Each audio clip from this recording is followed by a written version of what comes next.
आखिरकार दोस्तों, इस वीडियो में हम बात करेंगे प्रोफेसर राममूर्ति जी के असली व्यायाम के बारे में। दोस्तों, यह वीडियो जो है यह प्रोफेसर राममूर्ति जी के असली व्यायाम के बारे में है। मैंने बहुत रिसर्च के बाद इस निष्कर्ष पर पहुंचा हूं कि राममूर्ति का असली व्यायाम कौन सा है। यूट्यूब पर राममूर्ति के व्यायाम को लेकर बहुत अधिक भ्रम फैलाया गया है कि पहले के ज़माने के जो पहलवान दंड बैठक किया करते थे वही असली राममूर्ति दंड है।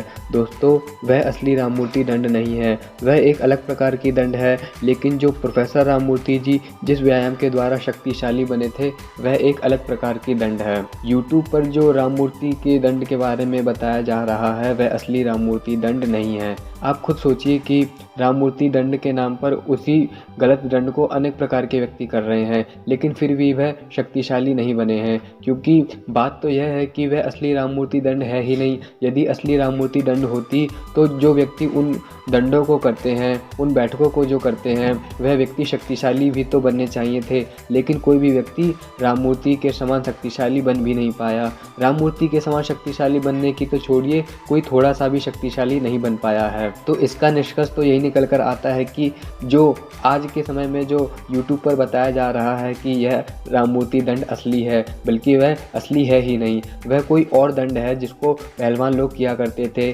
स्टेमिना के लिए किया करते थे और स्पीड के लिए किया करते थे। क्योंकि वह दंड और बैठक जो इस प्रकार से बनाई गई है ताकि जो भी पहलवान उसको करे उसके भीतर फुर्ती आए। क्योंकि पहलवानों को कुश्ती लड़नी होती थी, इसलिए वह अपने शरीर को फुर्तीला बनाने के लिए उन दंडों को करते थे। गामा पहलवान हो या धारा सिंह हो, यह सभी इसी प्रकार के दंड करते हैं जिसकी वजह से उनके शरीर में फुर्ती आए। क्योंकि कुश्ती करते समय अधिक से अधिक फुर्ती की आवश्यकता होती है, इसीलिए उस दंड को किया जाता था। लेकिन आज के समय में उसी दंड को राममूर्ति दंड का नाम दिया गया है, लेकिन वह असली राममूर्ति दंड नहीं है। यदि वह असली राममूर्ति दंड होती तो उसको करने वाले राममूर्ति के समान ही शक्तिशाली बन पाते, लेकिन कोई भी व्यक्ति राममूर्ति के समान शक्तिशाली नहीं बन पाया है। मैंने प्रोफेसर दयाशंकर पाठक की पुस्तक पढ़ी है। वह प्रोफेसर राममूर्ति जी के ही शिष्य थे और वह अपनी पुस्तक में जिस दंड और बैठक के बारे में बताते हैं वही असली राममूर्ति दंड है। क्योंकि प्रोफेसर दयाशंकर पाठक राममूर्ति के शिष्य हैं, इसलिए राममूर्ति जी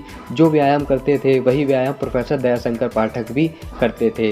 राममूर्ति के द्वारा जो व्यायाम बताया गया है वही असली राममूर्ति दंड है। क्योंकि जो राममूर्ति जिस व्यायाम को करते थे वह प्राचीन व्यायाम था।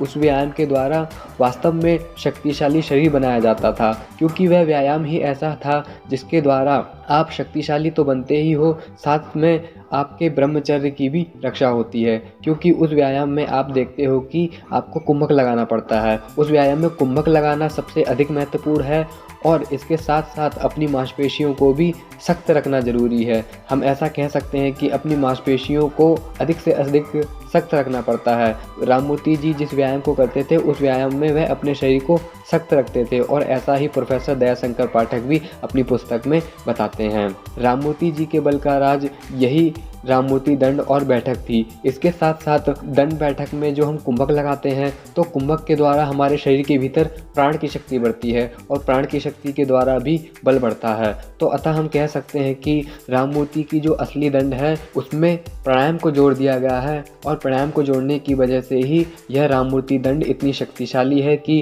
किसी भी व्यक्ति का शारीरिक विकास कर सकती है और किसी को भी शक्तिशाली बना सकती है। स्वयं प्रोफेसर राममूर्ति जी ने इस दंड बैठक को करा है, दयाशंकर पाठक ने भी इस दंड बैठक को करा है, इसीलिए वह इतने शक्तिशाली बने। और मैं आपको एक बात और भी बता दूं कि जो प्रोफेसर राममूर्ति की जो दंड और बैठक हैं ये वास्तव में प्राचीन पद्धति है। हमारे ऋषि मुनियों के द्वारा इस पद्धति को खोजा गया होगा, उन्हीं के द्वारा प्रोफेसर राममूर्ति जी को इस व्यायाम के बारे में पता चला होगा, जिस वजह से उन्होंने इस व्यायाम को किया और वह इतने शक्तिशाली बने। और राममूर्ति के द्वारा ही इस प्रकार की दंड बैठक को सारे संसार में फैलाया गया। प्रोफेसर दयाशंकर पाठक अपनी पुस्तक में कहते हैं कि राममूर्ति की दया की वजह से ही, यानी कि राममूर्ति जी के प्रयासों की वजह से ही आज भी इस प्राचीन दंड बैठक को लोग जान पा रहे हैं और इसका लाभ भी उठा पा रहे हैं तथा अपने शरीर को भी शक्तिशाली बना पा रहे हैं। तो दोस्तों, अब जो मैं आपको प्रोफेसर राममूर्ति जी की जो दंड बताने जा रहा हूँ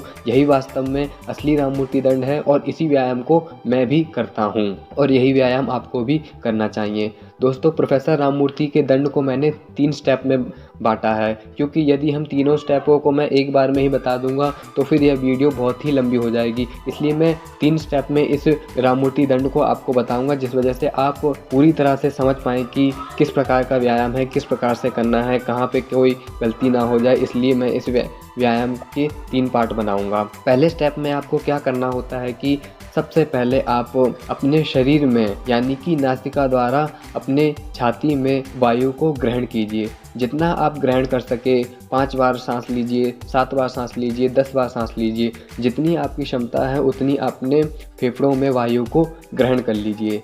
वायु को ग्रहण करने के बाद इस स्थिति में आइए जिस स्थिति में आप मुझे देख रहे हैं। इस स्थिति में आने के बाद आप देख सकते हैं कि मेरे पैरों की स्थिति क्या है, मेरे संपूर्ण शरीर की स्थिति क्या है और मैंने अपने हाथों को किस प्रकार से अपने कंधे की सीध में रख रखा है। इसी प्रकार से आपको दंड करने की पोजीशन में आ जाना है।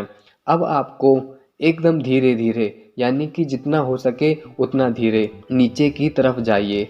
ऐसी स्थिति में यानी कि नीचे की तरफ जाने की स्थिति में आपका संपूर्ण शरीर ही टाइट रहना चाहिए, क्योंकि जो राममूर्ति दंड है इसमें यही तो मुख्य बात है कि आपको अपने संपूर्ण शरीर को टाइट करना है, अंदर से बल लगाना है।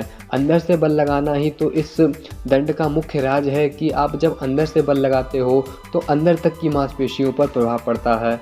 और तो और आपने जो कुंभक लगा रखा है, इस कुंभक की वजह से भी आपके भीतर प्राण शक्ति पहुंची हुई है। जो आपके भीतर जो फेफड़ों में जो ऑक्सीजन भरी हुई है उस समय वह एक तरह से प्राण शक्ति भरी हुई है। और जब आप ताकत लगाकर धीरे धीरे नीचे की तरफ जाते हो तो फिर जो आपने ऑक्सीजन अपने फेफड़ों में जो जमा कर रखी है वह हमारे पूरे शरीर में फैलना शुरू हो जाती है। क्योंकि जब हम ताकत लगाते हैं तो हमें परिश्रम होने लगता है, हमारी मांसपेशियों में थकावट होने लगती है, तो तुरंत ही रक्त के माध्यम से जो ऑक्सीजन हमने अपने फेफड़ों में जमा कर रखी है वह उस संपूर्ण मांसपेशियों में जाने लग जाती है। क्योंकि हमने अंदर से बल लगा रखा है, हम बल लगाकर नीचे की तरफ जा रहे हैं और नीचे की तरफ जाने की वजह से ही हम बहुत ही जल्दी थकना भी शुरू हो जाते हैं। क्योंकि हमारी मांसपेशियों को अभ्यास नहीं है इतना बल लगाने का और ना ही इतनी देर तक सांस को रोके रखने का। इसलिए आपको इस पोजीशन में धीरे धीरे नीचे की तरफ जाना है।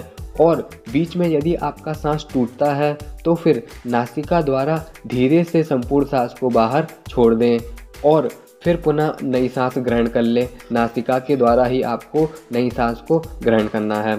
सांस ग्रहण होने के बाद फिर पुनः उसी स्थिति में नीचे की तरफ जाते रहिए। ऐसा नहीं करना है कि बीच में सांस टूट गई है तो आपको दंड को वहीं पर रोक देना है, बल्कि आपको नीचे की तरफ जाते ही रहना है और तो और सांस को दोबारा से अपने भीतर ग्रहण कर लेना है। इस तरह से जितना हो सके आप नीचे की तरफ जाइए, जिस प्रकार से मैं वीडियो में नीचे की तरफ जा रहा हूँ। यह ध्यान रहे कि आपके पैर के पंजों से लेकर के आपके मुख तक संपूर्ण शरीर ही टाइट रहना चाहिए। शुरुआती अवस्था में भले ही टाइट ना रख पाओ, लेकिन जितना प्रयास हो सके टाइट रखना है, क्योंकि यही तो अभ्यास है। इसी अभ्यास को तो हमें बढ़ाना है, इसी अभ्यास की वजह से तो हम शक्तिशाली बनेंगे। इसलिए जब हम प्रैक्टिस करते रहेंगे राममूर्ति दंड की और बैठक की तो धीरे धीरे हमारी ताकत लगाने की क्षमता बढ़ेगी। शुरुआत में आप देखोगे कि आप नीचे 10 सेकंड में ही चले गए हो या 15 सेकंड में चले गए हो या फिर 20 सेकंड में ही चले गए हो, लेकिन इसी अभ्यास को हमें बढ़ाना है। इस वीडियो में आप देख सकते हैं कि मैं कितनी कम गति में नीचे की तरफ जा रहा हूँ, क्योंकि मैंने अभ्यास कर रखा है। इसीलिए इसी अभ्यास की वजह से मैं इतनी धीमी गति से नीचे की तरफ जा रहा हूँ। जब आपका अभ्यास बढ़ जाएगा और जब आप कुछ समय तक अपने फेफड़ों में सांसों को रोकने रखने की क्षमता भी बढ़ा लोगे तो धीरे धीरे आपकी टाइमिंग भी बढ़ जाएगी। दयाशंकर पाठक ऐसा कहते हैं कि आपको व्यायाम करते समय क्या करना है कि अपने संपूर्ण शरीर को तो टाइट रखना ही है, साथ में साथ आपको कुंभक का भी विशेष ध्यान रखना है कि आपका कुंभक लगा रहे। जब आपके सांस छोड़ने का मन करे या फिर आपको ऐसा लग रहा है कि अब सांस नहीं रोकी जा रही है तो फिर पुनः आप सांस को बाहर कीजिए। क्योंकि जो सांस हमने अपने अंदर ली है उसका काम था कि जब आपकी मांसपेशियों में थकावट हो रही थी तो उस थकावट में रक्त के द्वारा वह ऑक्सीजन पहुँचे और वहाँ पर पुष्टता प्राप्त करे, प्राण बल जो है वो मांसपेशियों में जाए। और जब आपकी ऑक्सीजन कार्बन डाइऑक्साइड में बदल जाती है तो फिर सांस बाहर छोड़ने का मन करता है। इसलिए यह तो स्वाभाविक ही है कि जब आपका मन कर रहा है कि अब सांस नहीं रोकी जा रही है तो इसको बाहर छोड़ दीजिए, क्योंकि आपने जो ऑक्सीजन अंदर लिया था वो अब कार्बन डाइऑक्साइड में बदल चुकी है, इसलिए अब इसको बाहर छोड़ना ही पड़ेगा। लेकिन धीरे धीरे अभ्यास के द्वारा जो आपका समय है वह बढ़ने लगेगा। 5 सेकंड, 10 सेकंड, 15 सेकंड, 1.5 मिनट, इस तरीके से आपका समय बढ़ता जाएगा। लेकिन अभी आप इस बात पर ध्यान रखना कि आपको धीरे धीरे नीचे जाना है, भले ही कितना समय लगे आपको। 20 सेकंड भी अगर नीचे जा रहे हो तो अच्छी बात है, क्योंकि यह अभी शुरुआत है। अब इस वीडियो में देखिए कि मैं अब पूरी तरह से नीचे की तरफ आ चुका हूँ। यहाँ पर आपको 2-3 सेकंड तक अपने संपूर्ण शरीर को टाइट रखना है, यानी कि अपने संपूर्ण शरीर को 2-3 सेकंड के लिए बल लगाना है। यहाँ पर इस वीडियो का यह पहला स्टेप, राममूर्ति दंड का पहला स्टेप खत्म होता है। अब मैं अगली वीडियो में स्टेप दूसरे की बात करूँगा।